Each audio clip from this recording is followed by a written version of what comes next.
I made a longboard. Stick around to see how I did it.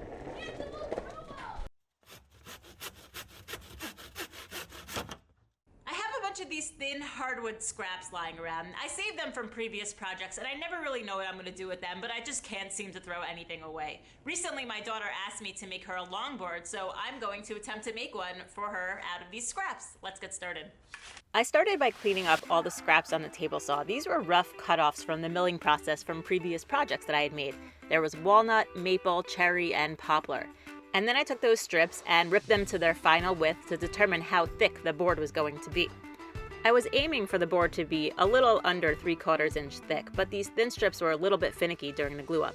I need to get better at practicing my glue ups before I actually glue them up, because I would have realized how finicky these thin strips were. I thought it was going to be simple, but then I needed to put these cawls on the end to keep it straight, and even with those, it still was a little bit crooked, and I had to take off a little bit extra at the planer, more than I wanted to take off initially. So I mentioned planer, but don't get scared. You can also use a belt sander or other tools to flatten up the surface. The planer just makes the job way quicker and easier.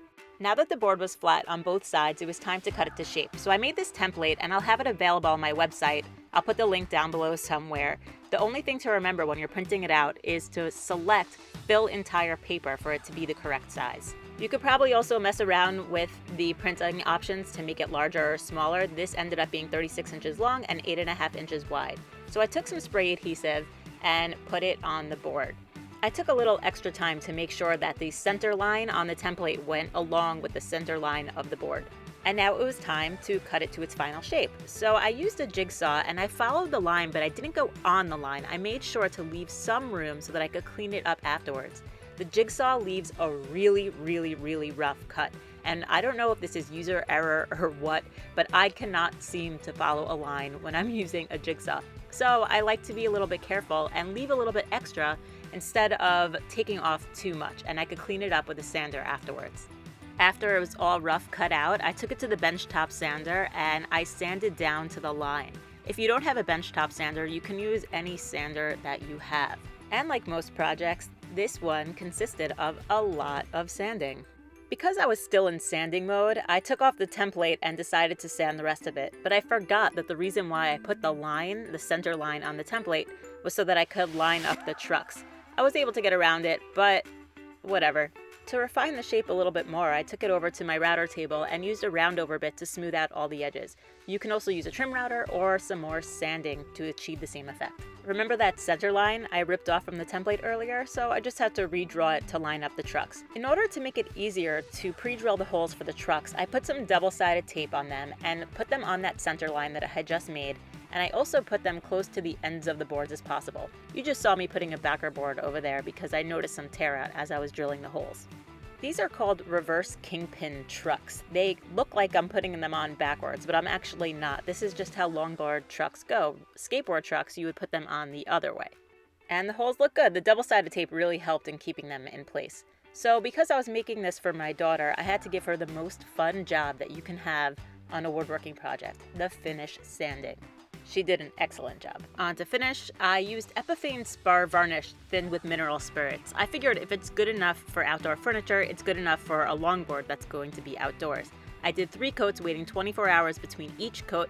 Not the quickest or easiest finish, but I think it looks and feels pretty great. Because I still wanted the wood grain to show through on the top, I used a clear grip tape. Pretty easy to apply, just roll it out and put it on. And you want to try to get out all the air bubbles as much as possible. I was in my kitchen, so I was looking for a rolling pin, but turns out I don't have one. So I used a plastic wrap cylinder to roll out all the bubbles, and it worked pretty well.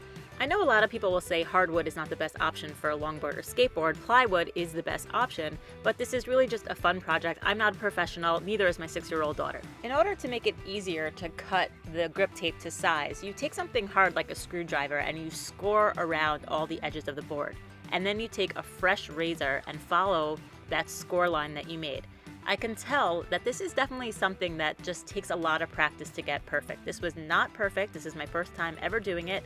And I found at some points there was that sweet spot where it just went perfectly. So there's like a specific angle you have to hold it at. And just with time and practice, you'll be able to perfect at what angle you need to hold it at. I cleaned it up as much as I possibly could, and I think I did a pretty good job for my first time. It looks pretty decent. And the only problem that I made was that I did not protect the underside of the board. There's the little pieces of glass or sand or whatever it is from the grip tape, and it scratched up the bottom of my finish. But this board is going to be used, so it's going to get scratched up anyway, so oh well. Moving on, I used the same drill bit I used to pre-drill the holes for the trucks before, and I drilled through the grip tape.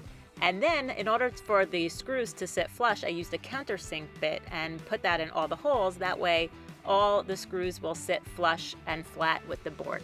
And now it was time to install the trucks. So these were really inexpensive. I'll put a link to them down below. But if you're a more experienced rider or you're looking for some better hardware, I would suggest upgrading to better trucks and wheels. These are really entry level and they're perfect for my 6-year-old. So first I put on the riser plate and then put the trucks on and put all the screws in and tighten it all down.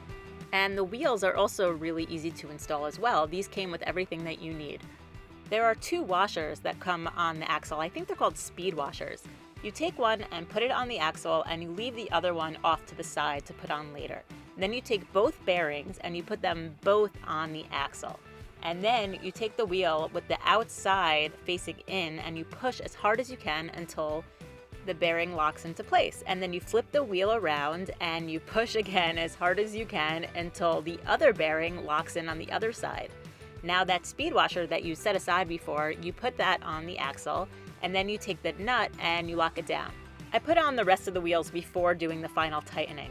When you do the final tightening, what you want to look for is 0 side-to-side play on the wheels. Like, they should not move side to side at all.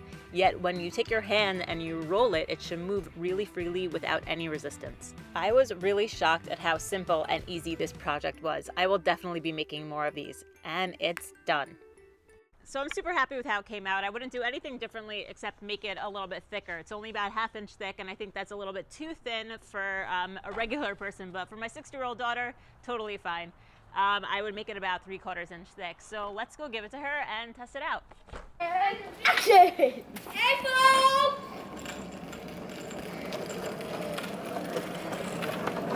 Ow! That was not. I'm doing it! I'm doing it! That's a great snowball!